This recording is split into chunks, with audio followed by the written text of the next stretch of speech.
Got Daily J-Dub update. Do you expect him to play in the opener? He's in the same spot. With all the injury stuff because of history. I'm just going to lean on the reporting at all times, right? So you guys will get the updated report on how we list everybody.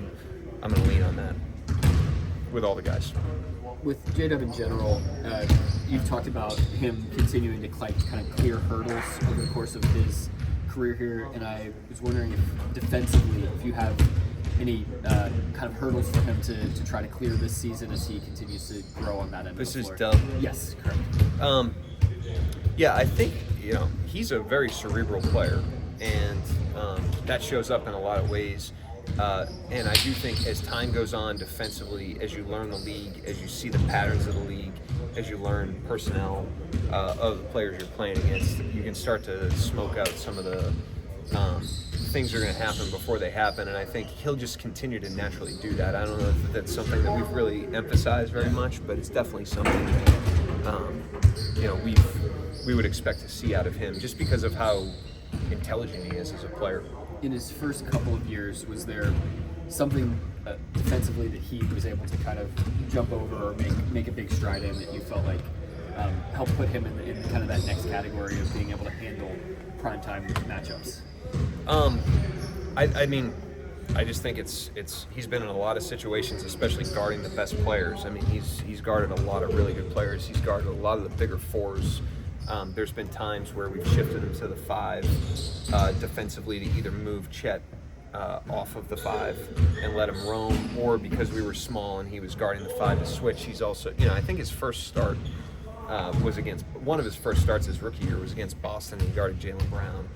So he's been handling big-time matchups from really day one. And, I'd say that's the answer to that one. I know a lot's being thrown at the rookies, but with a guy like Dylan in particular and how condensed this time is with practice and just information being thrown at him, how much growth are you seeing from him from when you first got him here in training camp and summer league to where he is right now? A lot. And, I think the growth curve, you look at even, Caruso, Hartenstein, Dylan, AJ, Dukas, those types of guys that are new, you tend to see a steep growth curve early because they're learning so much and they really literally are getting better every day. I'm not sure that the people that have been here and that are more veteran are getting better every day. I think their growth is more nuanced and cumulative at this point. But yeah, those guys are all doing a great job and improving very quickly. Anybody else? Mark, in talking to people about Shea, they tend to say that, or at least I've heard this a few times, that people around him kind of adapt to his personality, that maybe they gravitate toward him. What is it about him from what you've seen that lets people gravitate toward him? Shea? It's just at the most fundamental level, he's just a really good person. He's a great guy. I don't want to oversimplify it, but there's something to be said for that. He's a really good dude. He's a very normal person. Even getting to know some of his circle, that's very normal people there. It's just a very humble, modest, normal existence, which I think gets harder and harder to maintain as you ascend to the places that he's ascending to. But he has stayed exactly who he is, and therefore it makes him very accessible. People are not intimidated by him, and a lot of it's just personal character, integrity. He's just a really good person. What do you think that says about him, that he's kind of kept that same circle as you mentioned? I think he's got humble roots as a player and as a person. I think he's had to earn everything. He's very self-made. And so I think when you start like that, it makes it a little easier to continue on, but that's not a guarantee in an NBA environment. It's a tidal wave of attention and status and money, and there's a lot of signals being sent to you. As you pull up to the Ritz-Carlton and have your bag taken to your room, that you're special, and so to remain humble is an active choice that people make, and he's made that active choice and has done that exceptionally. Chet throughout the preseason was having a lot more on-ball opportunities. As he grows as a player, do you think it's more about putting him in certain situations, or is it more how he approaches just how guys are guarding him? Well, in an ideal world, it happens inside the system.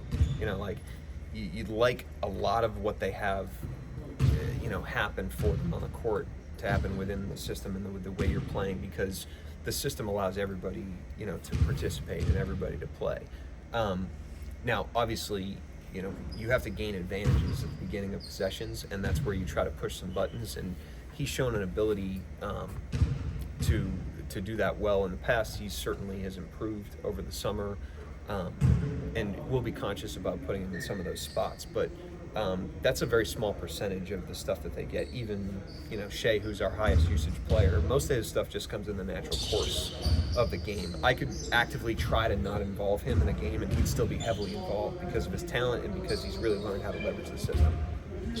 How much in the regular season is it about kind of game planning your opponent versus like self-scouting and self-implementing stuff?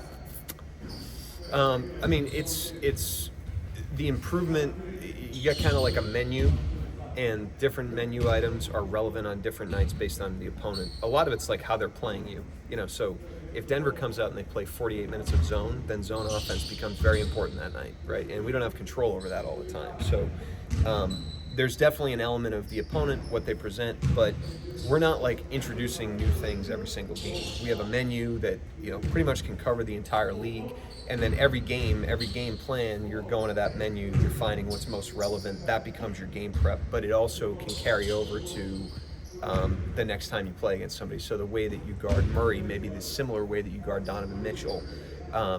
And so there's a cumulative effect of that. The way you close to Porter could be the way you close to Bogdanovich, later on in the year. So it is game to game, but it's coming from a menu that's consistent throughout the year, and as you build up your muscle with that menu, then you can pull, the different things off of it as you need.